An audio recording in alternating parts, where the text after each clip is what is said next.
ठीक है, आज हम लोग पढ़ेंगे विद्युत। ठीक है,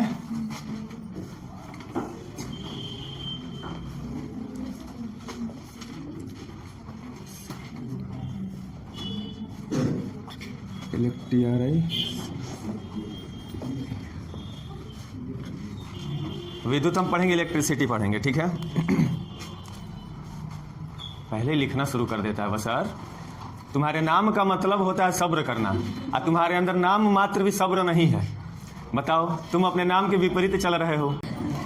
विद्युत क्या होता है बाबू, ध्यान से देखिए। विद्युत इलेक्ट्रिसिटी क्या होती है और इसके बारे में सबसे पहले किसने बताया था और किस तरीके से इसकी खोज हुई थी, इन सभी बिंदुओं पे चर्चा हम करेंगे। ठीक है, तो विद्युत को समझने से पहले हम कुछ और हेडिंग्स को पढ़ेंगे, तब जाके हमें समझ में आएगा कि वास्तव में विद्युत होता क्या है। ठीक है, तो विद्युत को समझने से पहले हमें समझना पड़ेगा विद्युत आवेश क्या होता है। तो सबसे पहले हम समझेंगे विद्युत आवेश। क्या समझेंगे बाबू? विद्युत आवेश। विद्युत आवेश क्या होता है बाबू? तो कहा जाता है कि जो विद्युत आवेश होता है, सबसे पहले इसके बारे में किसने खोजा था और किसने बताया था, तो बहुत ही चर्चित एक कहानी है। ठीक है, कहा जाता है कि यूनान का नाम सुने हो? यूनान का एक दार्शनिक था, फिलोसोफर था, कोई वैज्ञानिक नहीं था, वो एक दार्शनिक था जिसका नाम था थेल्स। क्या नाम था बाबू? थेल्स। एक यूनान का दार्शनिक था जिसका नाम था थेल्स। ठीक है, लगभग 600 BC में, मतलब 600 ईसा पूर्व में। ठीक है, आज से लगभग 2600 साल पहले की बात बता रहा हूं। आज से लगभग 2600 साल पहले की बात है। यूनान का एक दार्शनिक था, ये जो था ये यूनान का एक दार्शनिक था। इसने सबसे पहले विद्युत आवेश के बारे में बताया था लोगों को। ठीक है, अब अचानक खोज हुई थी, जो आवेश का खोज हुआ था वो अचानक हुआ था। और मैंने आपको बताया था कि जब भी साइंस में किसी चीज का अचानक खोज होता है तो उसको हम सेरेंडिपिटी बोलते हैं। ये भी एक प्रश्न SSC वगैरह में पूछा गया है कि अचानक होने वाले खोज को क्या कहा जाता है साइंस में, तो सेरेंडिपिटी कहा जाता है। क्या कहा जाता है बाबू? सेरेंडिपिटी कहा जाता है। तो ये भी एक तरह का सेरेंडिपिटी ही था। थेल्स ने क्या किया, एक पदार्थ है अंबर। क्या है? अंबर। एक पदार्थ है अंबर। ये क्या है बाबू? एक तरह का पदार्थ है। इन्होंने क्या किया, एक अंबर नामक पदार्थ को लिया। ठीक है, अब ये अंबर नामक पदार्थ क्या होता है अभी बता रहा हूं। और उसको क्या किया, ऊन पर रगड़ा। ऊन जानते हो, ठंडी का समय आ गया है, ऊन पता ही होगा आपको। ऊन या फिर बिल्ली के खाल पर। किसके खाल पर? बिल्ली के खाल पर क्या किया बाबू? रगड़ा। सही लिखा हूं ना?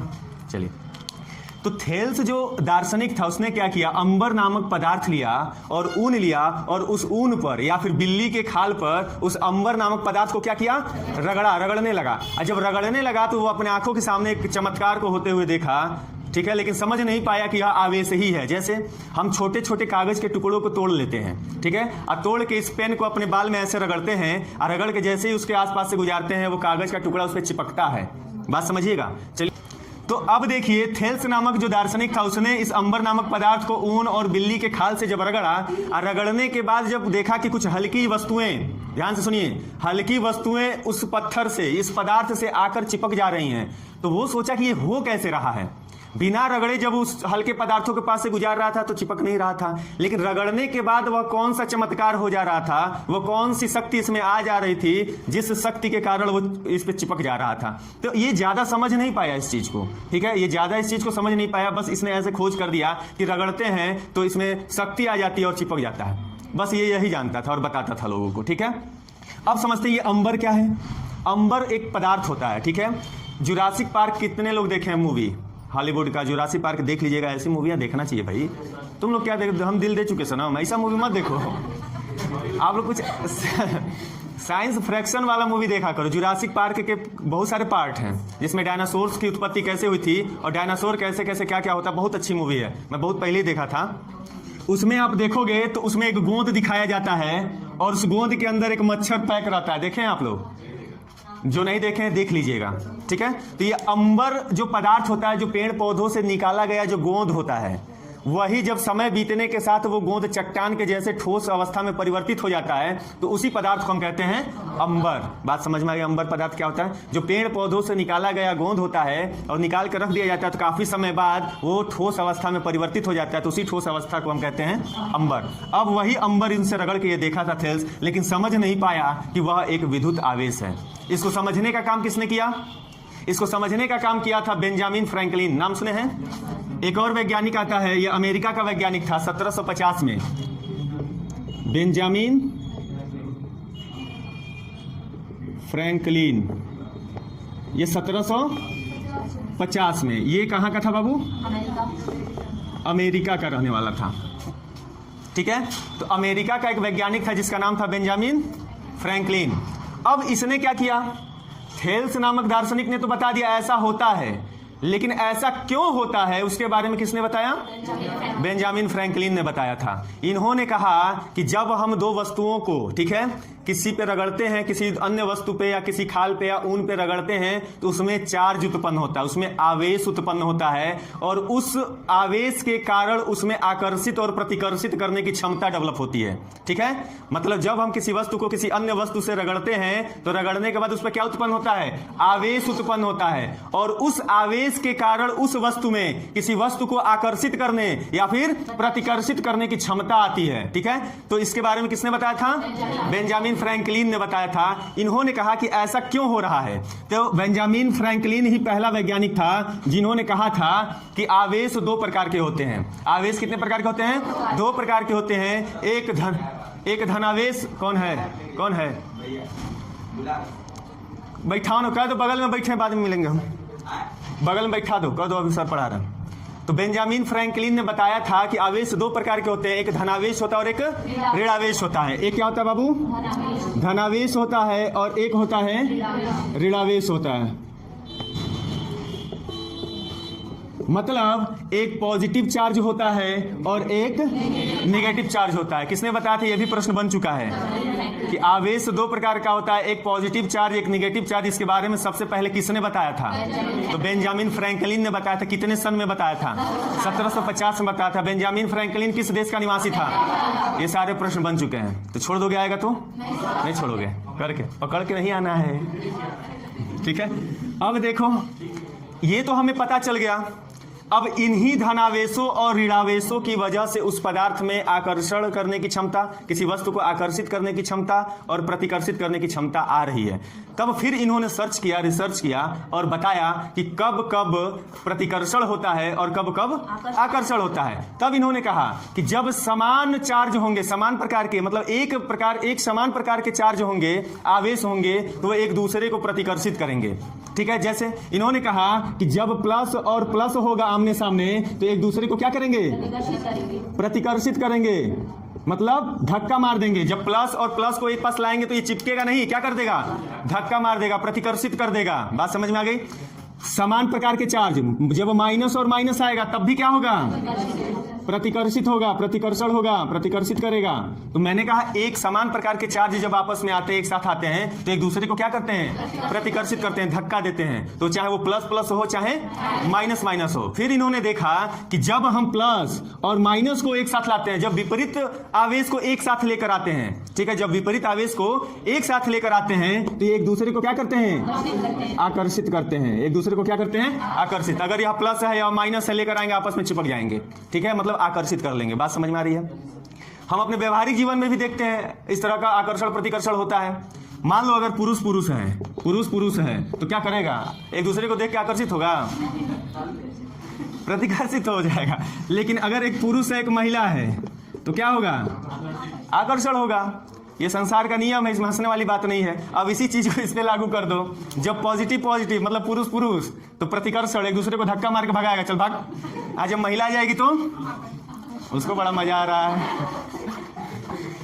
तो ऐसे मत आकर्षित कर लेना कि कुछ प्रसाद मिल जाए। ठीक है, आइए देखिए, मेरी बातों को बुरा नहीं मानिएगा, अन्यथा नहीं लीजिए। बस आपके इंटरटेनमेंट के लिए, हंसने के लिए बोलता हूँ। मुझे कोई शौक नहीं है सब बातें बोलने का। ठीक है, तो बेंजामिन फ्रैंकलिन ने ऐसा बताया, ठीक है। तो अब हम देखते हैं, एक और चीज समझने का प्रयास करते हैं बाबू, कि कब किसी पदार्थ से धनावेश उत्पन्न होता है और कब किसी पदार्थ से ऋणावेश उत्पन्न होता है, ठीक है। यह भी जरूरी है कि कब किसी पदार्थ से धनावेश उत्पन्न होगा, कब किसी पदार्थ से ऋणावेश उत्पन्न होगा। तो धनावेश और ऋणावेश को समझने के लिए आपको थोड़ा सा मैं केमिस्ट्री में लेकर चलता हूं, रसायन विज्ञान में। तो रसायन विज्ञान में आपने पढ़ा था, साधारण नमक का सूत्र बता दो, NaCl। तो आप जब इसको तोड़ते थे तो Na प्लस में प्लस Cl माइनस में टूटता था, मतलब ये धनायन बनाता था और ये ऋणायन। तो ये धनावेश और ऋणावेश वाली बात आ रही है, थोड़ा ध्यान से समझना। कोई भी पदार्थ धनावेशित कब होती है और कोई भी पदार्थ ऋणावेशित कब होती है। तो यहाँ पे सारा का सारा खेल इलेक्ट्रॉनों का है। किसका है? इलेक्ट्रॉनों का, इलेक्ट्रॉन। सारा का सारा खेल किसका है? इलेक्ट्रॉन का। जब कोई वस्तु या जब कोई तत्व इलेक्ट्रॉन का त्याग करता है, इलेक्ट्रॉन का क्या करता है? त्याग करता है, मतलब इलेक्ट्रॉन को देता है किसी को, तो क्या बनाता है बाबू? वो पदार्थ धनायन बनाएगा। और जो पदार्थ, जो तत्व इलेक्ट्रॉन का ग्रहण करता है या फिर लेता है, वो क्या बनाता है? ऋणायन बनाता है। अब ये कैसे ले रहा है, दे रहा है, तो जब आप अष्टक नियम पढ़ोगे तो आपको समझ में आएगा। यहाँ पे समझ लो थोड़ा सा। Na सोडियम का परमाणु क्रमांक 11 होता है, तो 2 8 1 हो गया। क्लोरीन का 17 होता है, 2 8 7, ठीक है। इसको अपना अष्टक कंप्लीट करने के लिए 1 चाहिए, तो 1 इलेक्ट्रॉन ये दे देगा, तो देने वाला धनी हो जाता है, धन बना लेता है, लेने वाला ऋणी होता है, तो Cl माइनस बना लेता है। तो हमेशा याद रखना कि जिसके पास होगा वही तो देगा, और देने वाला हमेशा धनी होता है। भिखमंगा से मांगने जाओ तो क्या देगा? वो कुछ नहीं देगा। धनवान आदमी से जाओगे मांगने तभी तो देगा। तो देने वाला हमेशा धनी, याद रखना, देने वाला क्या होगा? धनी। तो देने वाला मतलब त्यागने वाला हमेशा पॉजिटिव चार्ज बनाएगा, और लेने वाला ऋणी होता है, कर्जदार होता है, जाता है पैसा ले लेता, कर्जा खा लिया, तो कर्जदार ऋणी हो गया। तो लेने वाला यानी ग्रहण करने वाला क्या होगा? नेगेटिव चार्ज बनाएगा। इतना याद रहेगा। तो अब आप बताइए कौन सा पदार्थ धनावेश बनाएगा? तो जो पदार्थ जिसमें इलेक्ट्रॉन की अधिकता होगी, जिसमें इलेक्ट्रॉन की अधिकता होगी, या फिर जो इलेक्ट्रॉन को त्याग सकता है, वो क्या बनाएगा? तो जो इलेक्ट्रॉन, जिसमें इलेक्ट्रॉन की क्या होगी बाबू? अधिकता होगी। या फिर जो इलेक्ट्रॉन को क्या कर सकता है? त्याग सकता है, वो क्या बनाएगा? ऋणावेश कौन बनाएगा? जिसमें इलेक्ट्रॉन की कमी होगी। अरे कमी है तभी तो दूसरे से लेगा। तो जिसमें इलेक्ट्रॉन का क्या होगा? कमी होगा, यानी कि इलेक्ट्रॉन को ग्रहण करेगा। इलेक्ट्रॉन को क्या करेगा बाबू? ग्रहण करेगा। वो क्या बनाएगा? ऋणावेश बनाएगा। क्लियर हो गई बात? तो ये तो कहानी रहा विद्युत आवेश का।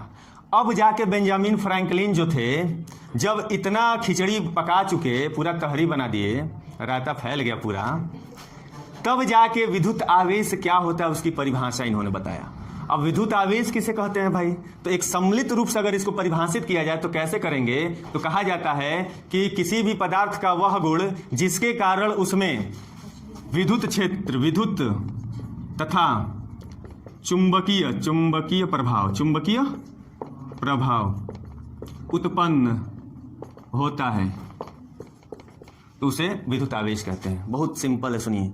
किसी पदार्थ का वह गुण जिसके कारण उसमें विद्युत तथा चुंबकीय प्रभाव उत्पन्न होता है, उसको हम क्या कहते हैं? विद्युत आवेश कहते हैं। और विद्युत आवेश को हम किससे लिखते हैं बाबू? Q से लिखते हैं। किससे लिखते हैं? Q से लिखते हैं। और विद्युत आवेश का मात्रक क्या होता है? कूलाम होता है। क्या होता है? इसका जो SI मात्रक होता है क्या होता है बाबू? कूलाम होता है, कूलाम। ठीक है। और ये जो आपका लाइन है, ये बहुत बार एग्जामों में पूछा गया है, बैंक, SSC वगैरह सब में, यहाँ तक कि PCS के एग्जाम में एक बार पूछा जा चुका है, तो इसलिए मोस्ट इंपॉर्टेंट है। ठीक है। आपसे पूछता है कि विद्युत आवेश का SI मात्रक क्या होता है, क्या बताओगे? कूलाम होता है। क्लियर हो रही है बात? तो कूलाम होता है। और कहता है कि इसका जो फॉर्मूला होता है, जो सूत्र होता है, वो क्या होता है बाबू? Q बराबर होता है N × E। ठीक है। Q बराबर क्या होता है? N × E होता है, जहां पर Q का मतलब होता है आवेश। Q का मतलब क्या होता है? आवेश होता है। N का मतलब होता है इलेक्ट्रॉनों की संख्या होता है। E का मतलब क्या होता है बाबू? इलेक्ट्रॉनों की संख्या होती है। और E का मतलब होता है कि इलेक्ट्रॉन पे कितना चार्ज होता है। तो इलेक्ट्रॉन पे चार्ज होता है बाबू 1.6 × 10⁻⁻⁹ कूलाम। ये मान आपको याद रखना पड़ेगा। ये मान भी कई बार SSC वगैरह में पूछा जा चुका है कि इलेक्ट्रॉन का मान कितना होता है, उस पर आवेश कितना होता है। तो एक इलेक्ट्रॉन पे आवेश होता है 1.6 × 10⁻⁻⁹ कूलाम। आप ऐसे भी बोल दो 1.6 × 10⁻⁻19 कूलाम। ठीक है। क्लियर हो रही है बात? तो चलिए, इसमें कोई कंफ्यूजन, किसी प्रकार की दिक्कत नहीं है? तो एक बार बोलेंगे, विद्युत आवेश के बारे में सबसे पहले किसने बताया था? थेल्स कहाँ का निवासी था? कितने सन में बताया था? किसको किसको रगड़ा था? बता दो दोनों का नाम। बोलिए सब कोई, ठीक है ना? और उसके बाद कौन आया था? बेंजामिन। कितने सन में? बोलिए, ठीक है। वो कहाँ का निवासी था? वो आवेश कितने प्रकार के होते हैं किसने बताया था? मेरे प्रश्न को सुनिए तब बोलिए, कई लोग यही दोनों बोल दिए हैं। मैंने पूछा प्रश्न कि आवेश के बारे में किसने सबसे पहले बताया था? कितने प्रकार के होते हैं बताइए? कौन कौन? धनावेश कब बनता है बाबू? जब कोई पदार्थ में इलेक्ट्रॉन की अधिकता होती है और इलेक्ट्रॉन को। और ऋणावेश कब बनाता है कोई पदार्थ? ठीक है। आज जब प्लस प्लस होता है, जब माइनस माइनस होगा, आज जब प्लस माइनस होगा, आकर्षित कर लेगा। तो विद्युत आवेश किसे कहते हैं? तो किसी पदार्थ का वह गुण जिसमें वो क्या करता है। और विद्युत आवेश का मात्रक क्या होता है? इसका सूत्र क्या होता है? इसमें Q का मतलब, N का मतलब, एक इलेक्ट्रॉन बराबर। क्लियर है? इतना लिखवा दूं? लिखिए। जिनका पीछे का कुछ छूटा है जाके मेरे चैनल पे क्लास देख लीजिए, जो 10-15 क्लास जो पढ़े हैं। जीएस क्लासेस लिखोगे, जीएस बाय धीरज सर, धीरज सर लिखोगे तो आ जाएगा चैनल, ठीक है, यूट्यूब पे जाके वो क्लास देख के अपना कंप्लीट कर लीजिए आप लोग। आज छूटेगा मैं तो पढ़ाऊंगा ही, इसको बंद ही कर देता हूँ।